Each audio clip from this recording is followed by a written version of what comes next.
자, 회의관리 2급 문제 21번부터 30번까지 한번 보겠습니다. 자, 회의관리 2급 문제 21번입니다. 자, 다음 중 괄호 안에 공통으로 들어갈 항목으로 가장 옳은 것입니다. 자, 볼까요? 무엇은 자본거래로 인한 자본의 증가분 중 법정 자본금을 초과하는 잉여금을 말한다. 자, 여기서 이제 문제 얘기한 거는 자본거래예요. 그럼 자본거래라고 하면은 딱 세 가지 딱 생각해야 돼요. 뭐냐면은 주식 발행 초과금, 그 다음에 감자 차익, 그 다음 뭐예요? 그렇죠. 자기 주식 처분이 이걸 뜻해요. 이 세 가지 중 하나예요. 자, 그러면은 계속 보면은 자본거래 발생함으로 손익계산서를 거치지 않고 자본계정에 직접 가감되는 특징을 가지고 있다. 손익계산서를 거친다는 것은 이익잉여금을 뜻하기 때문에 이 문제 예시에서는 이익잉여금에 대한 정답이 없습니다. 그렇기 때문에 법정 자본금을 초과하는 잉여금을 말한다. 뭐예요? 주식발행 초과금을 의미해요. 주식발행 초과금, 감자 차익, 자기주식 처분익 어디에 해당이 돼요? 자본금이에요? 자본잉여금이에요? 자본조정이에요? 그렇죠. 자본잉여금에 해당하는 부분이에요. 그래서 이 내용에 대한 설명은 주식발행 초과금을 설명을 하면서 크게는 볼 때 자본잉여금에 대한 설명을 가지고 있는 거예요. 그렇기 때문에 이에 해당한 정답 몇 번? 2번으로 체크해 주시면 되겠습니다. 자, 회의관리 2급 문제 22번입니다. 2021년도 1월 1일 보통주 1000주 액면금액 5,000원 한 주당 6,000원에 발행합니다. 이때 발행 수수료와 증권 인쇄비 등 주식을 발행하기 위하여 직접 발생한 비용 10만원이 발생합니다. 위 거래를 적절하게 분계로 한 것으로 옳은 것은 입니다. 자, 이 문제에서는 1000주를 자, 6,000원에 발행을 합니다. 자, 회계 처리하면 이렇게 되죠. 자본금은 뭐예요? 자본금은 발행 주식수 곱하기 뭐예요? 발행 금액이에요? 액면 금액이에요? 맞아요. 액면 금액으로 처리를 하죠. 자, 이것은 대변으로 처리하죠. 그 다음에 실제로 대금 수령은 어떻게 해주면 돼요? 그렇죠. 발행 주식수 곱하기 뭐예요? 곱하기 그렇죠. 시가로 계산해주면 되죠. 이게 이제 돈 받는 금액이 되는 거죠. 그렇기 때문에 회계 처리를 하면은 자본금은 무조건 발행 주식수 곱하기 액면 금액으로 기재를 해줘야 돼요. 그래서 금액은 500만원으로 기재를 해줘야 되는 거죠. 그래서 2번은 답이 될 수가 없고요. 4번도 답이 될 수 없습니다. 그래서 1번 아니면 3번이네요. 자, 그러면은 여기에서 주식 발행 비용이 나왔어요. 10만원이 발생했다. 주식 발행 비용은요, 이렇게 보시면 돼요. 내 돈 받는 금액에서 직접 차감한다. 이렇게. 이게 원칙입니다. 내 돈 받는 금액에서 직접 차감한다. 이게 원칙이에요. 그래서 그 뒤에는 이제 주식 발행 초과금이 나왔다. 라고 했을 때는 빼주는 걸로 조정해주면 되고, 그 다음에 주식 할인 발행 차금은 주식 발행 비용에서 더해줘야 한다 라는 뒷얘기는 이렇게 이제 나오는 편이에요. 그래서 원칙은 내 돈 받는 금액에서 직접 빼주면 돼요. 그래서 직접 빼주면 얼마? 10만원 빼니까 그렇죠. 590만원이 되는 거죠. 나머지 금액은 뭐예요? 액면금액 초과했으니 주식 발행 초과금이 되는 겁니다. 그래서 이에 해당한 정답 몇 번? 1번으로 체크해 주시면 되겠습니다. 회의관리 2급 문제 23번입니다. 다음 중 수익에 관한 설명으로 가장 올바르지 않은 것은 입니다. 자, 수익에 대한 설명이에요. 자, 1번 한번 봅시다. 통상적인 경영활동에서 발생하는 경제적 효익의 총유입을 의미한다. 맞아요? 틀려요? 맞는 얘기죠. 총유입이죠. 그 다음 2번. 수익의 발생은 자산의 증가 또는 부채의 감소를 가져온다. 맞아요? 틀려요? 맞는 얘기죠. 그 다음 3번. 수익 측정 시 대가를 현금 이외의 자산으로 받는 경우 수익을 획득한 자산의 취득 원가로 측정한다. 현금 외의 자산을 받는 경우에는 자산의 취득 원가를 측정하는 게 맞아요? 틀려요? 맞는 내용이 좀 애매하죠. 현금 외의 자산을 받는 경우. 취득 원가. 맞아요? 틀려요? 내가 보기에는 아닌 것 같죠. 왜냐면은 현금 외의 자산의 경우에 어떤 거냐면은 현물 출자를 의미를 하는데 현물 출자인 경우에 해당하는 수익은 취득한 자가의 취득 원가가 아닌 뭐예요? 시가로 측정해줘야 돼요. 시가예요. 그러니까 이게 대표적인 계산감이 뭐냐면은 자산 수중 이익에 대한 설명이에요. 그래서 3번에 대한 부분은 아니다 이렇게 보아주시면 됩니다. 그 다음 4번 재화를 판매하는 경우 수익 금액을 신뢰성 있게 측정할 수 있고 경제적 효익의 유익 가능성이 매우 높을 때 인식한다. 맞아요? 틀려요? 그렇죠. 당연히 신뢰성 있게 측정할 수 있어야죠. 그래서 효익이 매우 높을 때 인식하는 부분 맞습니다. 그래서 이에 올바르지 않은 거 몇 번? 3번으로 체크해 주시면 되겠습니다. 자, 회의관리 2급 문제 24번입니다. 다음 공사와 관련하여 2021년도에 인식할 공사 이익을 계산하면 얼마인가? 입니다. 자, 공사 기간은 3년이고요. 3분의 1씩 진행을 한답니다. 그러니까 즉 33.3%씩 진행한다는 의미가 되고 계약 금액은 1억 2천만 원. 예전 공사 원가는 7,500만 원. 그럼 1억 2천만 원에 해가지고 곱하기 3분의 1만큼 해주면은 얼추 답이 나와요. 자, 그러면은 계약 금액 1억 2천만 원에 곱하기 나누기 3 하면 되죠. 그래서 얼마냐면은 4천만 원이 돼요. 근데 이게 4천만 원의 공사 이익이 정답이다 라고는 할 수가 없죠. 이렇게 되고 이게 이제 계약 금액 공사 수익에 해당하는 거 보이죠. 그 다음에 총 예전 공사가 7,500만 원이에요. 그럼 이거 나누기 3 하면 돼요. 똑같이. 그럼 얼마? 2,500만 원이 되는 거예요. 그래서 똑같이 하면 돼요. 밑에가 똑같이. 그러면 2,500만 원. 이거 뭐예요? 공사 비용이죠. 그러면 수익에서 비용 빼면 뭐예요? 공사 이익이죠. 공사 이익은 얼마? 1,500만 원이더라. 이렇게 보면 돼요. 그렇기 때문에 이에 해당하는 정답 몇 번? 2번으로 체크해 주시면 되겠습니다. 자, 회계관리 2급 문제 25번입니다. 주식회사 3일은 디지털 카메라를 제조하여 판매하는 회사로서 매출 확대를 위해 아래와 같이 다양한 방법을 사용하여 제품을 판매하고 있습니다. 수익 인식 기준에 근거하여 주식회사 3일이 단기에 인식해야 할 매출액을 계산하면 얼마인가? 입니다.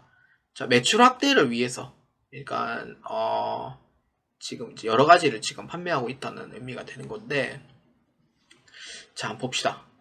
이건 읽어보면 알겠죠? 자, 1번입니다. TV 홈쇼핑을 통해 시용 판매한 금액. 시용 판매는 뭐예요? 그러니까 여러분들 이거예요. 써보시고 결정하세요라는 의미죠. 그래서 마음에 드시면 사라 이 뜻인 거예요. 그래서 보니까 무료 체험 기간에 종료되지 않은 시용 판매액이 500만 원이 포함되어 있다. 그러니까 시용 판매한 금액이 2천만 원인데, 그러니까 이거는 아직 매입 의사결정을 했어요, 안 했어요? 매입 의사결정을 안 한 거예요, 지금. 그래서 이 부분에는 매출에 포함시키면 돼요, 안 돼요? 매출에 포함시키면 안 되는 거죠. 그래서 500만 원 빼고 해줘야 됩니다. 그 다음에 니은 Z마켓을 통해 판매한 제품, 단 파선으로 반품된 250만 원 포함되어 있으며 그 외에 반품 예상액은 없다. 이거 빼줘야 돼요. 당연히 반품된 거니까. 빼주면 되고, 그 다음 디귿 위탁 매매업자인 L마트에 위탁한 제품. 단 L마트가 소비자에 아직 판매하지 못한 상품 150만원 포함되어 있다. 빼주면 되죠. 그래서 이건 매출액으로 인식되지 않죠. 기말재고액이죠. 그렇기 때문에 각각 해당하는 부분을 빼주면 돼요. 그래서 기역은 1,500만원 될 거고요. 그 다음에 니은은 750만원이 될 거고요. 그 다음에 디귿은 300만원 될 거예요. 잠시만요. 650만원이에요. 다시 할게요. 자, 기역은 1,500만원이 될 거고, 니은은 250만원 뺀 650만원 될 거고, 그 다음에 디귿은 150만원을 뺀 300만원이 될 거예요. 얼마예요?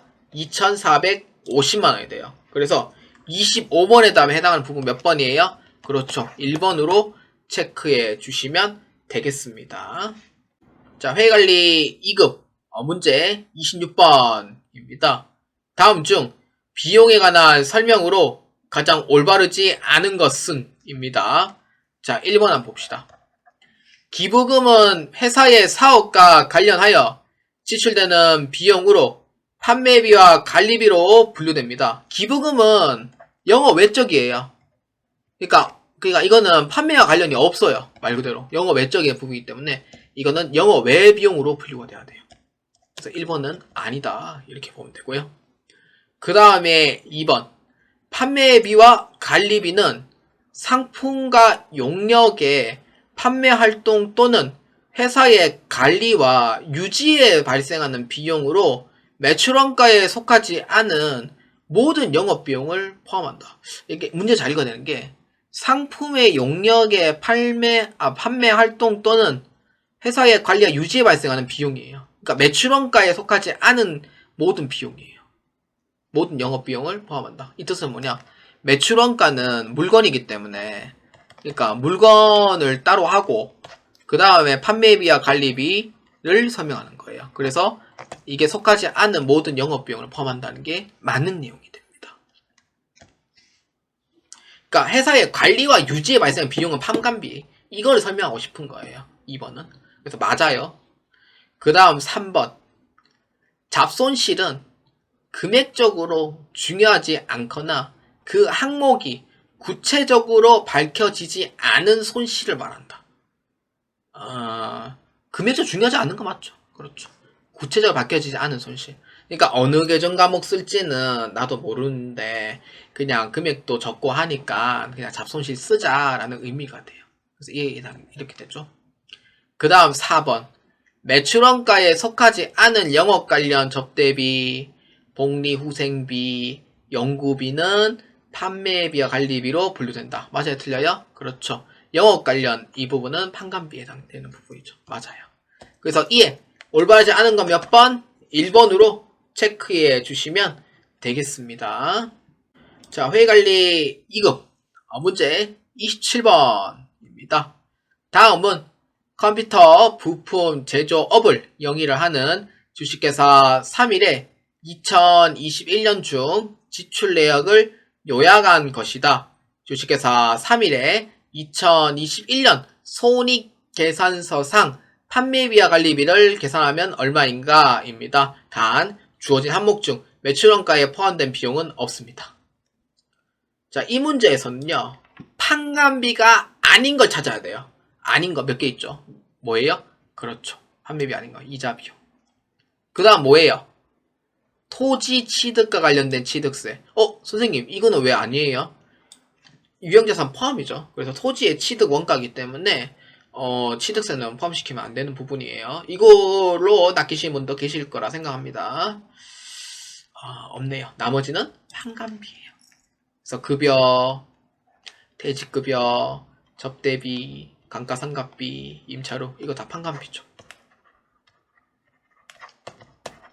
자, 그렇기 때문에 자, 한번 봅시다. 판매직 사원의 급여 100만원, 판매직 사원 퇴직급 150만원, 그 다음에 접대비 14만원, 감가상각비 36만원, 그 다음에 임차료 50만원. 얼마예요? 350만원이 돼요. 그렇기 때문에 27번에다 몇 번? 4번으로 체크해 주시면 되겠습니다. 자, 회계관리 2급 문제 28번입니다. 다음 중 한국 기업인 3일에 장부상 외화 차손이 기록될 수 있는 거래로 가장 옳은 것은 입니다. 외환차손.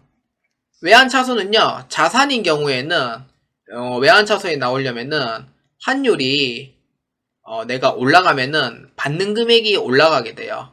그래서 이익이 돼요. 근데 자산인 경우 환율이 내려가면은 받는 금액이 그만큼 적어져요. 그렇기 때문에 손실로 봐요. 근데 부채인 경우에는요, 환율이 올라가면은 상환금액이 높아지기 때문에 손실로 봐요. 근데 환율이 내려가면은 상환금액이 내려가기 때문에 이익으로 분류가 돼요. 맞죠? 이렇게 돼요. 그렇기 때문에 1번 같은 경우에는 애수 당시 1,000원, 환율 당시에 1,000원 똑같죠? 예, 이거 똑같으니까 이거는 외환차손 기록이 안 됐죠. 그 다음 외화자산 같은 경우에는 내 환율이 내려가야 돼요. 회수 당시 환율 1,000원, 발생 당시 1,500원, 발생 환율이 이게 장부 금액이고 이게 회수 금액, 이게 경정가치 이렇게 보면 되겠네요. 그렇기 때문에 어느 게 더 많아요? 이게 더 많죠. 그럼 이거는 외환차손이 나와요. 그 다음에 외화 부채 보유시 1,000원, 1,500원 어느 게 더 높아요? 환율이 높죠. 상환금액이 올라가야 내려가요? 상환금액 내려가죠. 그렇기 때문에 이건 외환 차익이에요.